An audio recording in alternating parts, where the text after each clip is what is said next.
Një ditë, fëmia i më bëri një pyetje. O babi, si mund të besosh se Jezusi ekziston dhe se ai na shpëton? E kam të vështirë ta besoj. Mendova për një kohë të gjatë, sepse ajo që pyet fëmia im nuk është e gabuar. Ne nuk kemi forcën të besojmë në Jezusin dhe shpëtimin e tij. Kjo është për shkak se besimet tona ndryshojnë lehtësisht në varësi të rrethanave përreth.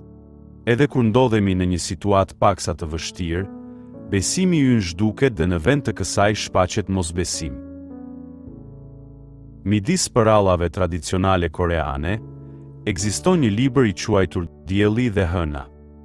Në këtë histori, një vëlla dhe një motër e vogël ngjiten në një pemë për të shmangur një tigër.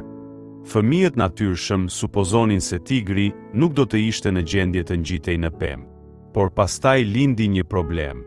Tigri filloi të ngjitej në pemë.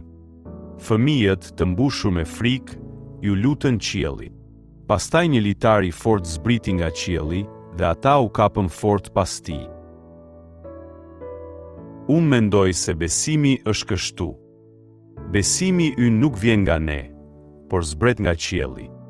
Zoti na shtrin dorën i pari, dhe tëra çfarë mund të bëjmë është të kapemi pas atij litari me gjithë fuqinë tonë.